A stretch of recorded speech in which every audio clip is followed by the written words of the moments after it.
देश में मेरा परिवार पूरी तैयारी से चुनाव लड़ेगा, कोई भी चुनाव आए।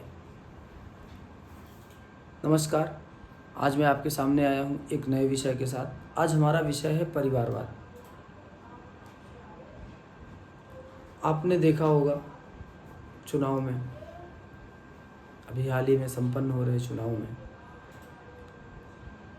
कोई एक व्यक्ति बताइए जो कि गरीब तबके से आया हो। नहीं, जिसके पास भर भर के पैसे हैं वो आया है चुनाव में। जिन्होंने अपनी क्षमता से समाज में कुछ अर्जित किया है वो जीत ही नहीं पाएगा चुनाव।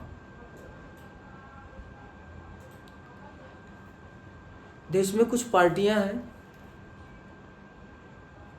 मैं पहले परहेज करता था कि नाम नहीं लूं, लेकिन अब मजबूरी है कि उनका नाम लेना ही पड़ेगा, क्योंकि बिना उनका नाम लिए मेरा विषय ही अधूरा रहेगा।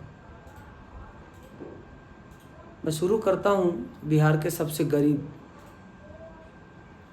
मानसिक गरीब नेता तेजस्वी यादव की, उनके बड़े भाई तेज प्रताप यादव, अद्भुत प्रतिभा के धनी। इन्हें मुख्यमंत्री, उप मुख्यमंत्री, विधायक या कैबिनेट मंत्री बनाना इनकी शान के खिलाफ।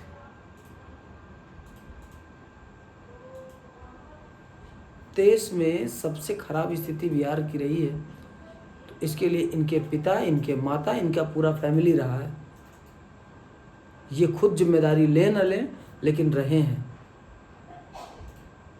देश को सबसे कमज़ोर स्थिति में पहुंचाने के लिए उत्तर प्रदेश का भी हाथ कमज़ोर नहीं रहा, और यहाँ पे भी दो क्षेत्रीय पार्टियाँ काफ़ी अच्छी तरीके से, मजबूती से इन्होंने धोया है। पूरे उत्तर प्रदेश को इन्होंने धोया है। नाम समाजवादी पार्टी, काम पूरा का पूरा परिवारवाद है। इनके निगाह में देश या प्रदेश का कोई भी यादव नेता, कोई भी मुसलमान नेता इनके टक्कर का नेता है ही नहीं। कोई भी अदर कास्ट का नेता इनके टक्कर का है ही नहीं। अगर आप सोचिए कि इनके परिवार में यदि आपने जन्म ले लिया है तो फिर आपका विधायक से सांसद, कैबिनेट मंत्री, मुख्यमंत्री, आगामी स्थिति में केंद्रीय सरकार में भी मंत्री होने का चांसेस है, 99% चांसेस है। और कहीं आपने गरीब घर में जन्म ले लिया और आपके पास टैलेंट बहुत है तो आप सर पटक के मर जाइए, आप गांव के प्रधान तक नहीं हो सकते।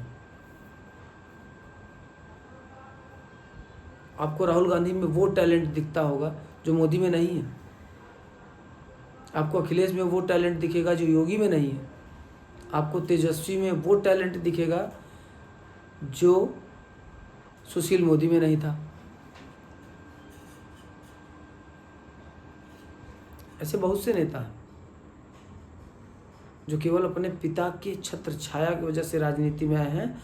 अगर उन्हें इंडिपेंडेंट मेरे गांव का प्रधान चुनना हो तो मैं कह रहा हूं कि वो चुनाव नहीं जीत सकते। वो मेरे गांव के किसी भी व्यक्ति के सामने माइक लेके बोल तक नहीं सकते हैं, और लोग उन्हें अपना नेता मान के फिर रहे हैं। भाई ये नेता खुद नहीं है, ये अपने बाप के एहसानों करम पे बना हुआ नेता है। किसी को भी देख लो, राहुल गांधी को देख लो, अखिलेश को देख लो, चाहे इसको देख लो, तेजस्वी को देख लो, चाहे चिराग को देख लो, ये सारे के सारे लोग केवल अपने बाप के छत्र छाया की वजह से हैं। और तो और सबसे बड़ी बात ये कि अमित शाह के लड़के को देखो, और देश में सबसे बड़ी क्रिकेट BCCI, उसका सचिव है भाई। टैलेंट क्या है? अमित शाह का लड़का हूँ, यही टैलेंट है और यही योग्यता, और इसी योग्यता के दम पे तो मुझे सब कुछ बनना है। मुझसे मेरे पापा का नाम पूछोगे तो मैं बता भी दूंगा, तो आपके दिमाग में यह आएगा, यार देखा है कि नहीं देखा, पहचान नहीं पा रहा हूँ। चलो ठीक है, हाँ ठीक, काम खत्म हो गया। अमित शाह का नाम बताऊंगा तो आप हिल जाओगे। ये होती है परिवारवादी राजनीति। और देश को तो परिवार ही चला रहा है। इंग्लैंड में था शाही परिवार, आज भी है सत्ता में, और वहीं से हमने संसदीय व्यवस्था ली थी। तो हमारे यहाँ भी आज शाही परिवार चल ही रहे हैं, नाम से शाही नहीं है, काम से शाही है। अब राजा का लड़का राजा ही होता है, वहाँ पे एक राजा है तो उसकी परंपरा चल रही है। हमारे यहाँ तो अब जितने लोग गांव के प्रधान बनते हैं, फिर विधायक बन जाते हैं, फिर सांसद, अब वो राजा की कैटेगरी में, और उनकी 7 पुश्तें अब राजा हैं, आराम से वो चलती, वीआईपी चलेंगी। यही तो है देश में परिवारवाद, और किसी को बताया नहीं जाता। किसी को बताया इसलिए नहीं जाता क्योंकि देश की बदनामी हो सकती है ना, पार्टी की बदनामी हो सकती है, नेताओं की बदनामी हो सकती है। और इन्हीं ने आपका हक खाया है, मेरा हक खाया है।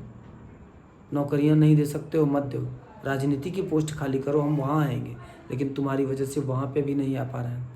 ये होता है देश में असली परिवारवाद। बॉलीवुड को देख लो, राजनीति देख लो, नौकरी देख लो, और तो और न्यायपालिका तक भी देख लो, तो उसमें भी 25 से 30 परिवारों का ही दबदबा रहा है। सुप्रीम कोर्ट हो, हाई कोर्ट हो, चाहे जो भी हो,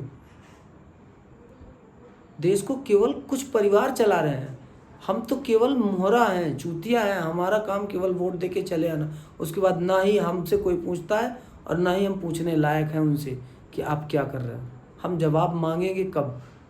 जब हम वो एलिजिबल होंगे, और हमें एलिजिबल कभी किया ही नहीं जाएगा, माना ही नहीं जाएगा कि हम देश की उन्नति के एक आधार हैं।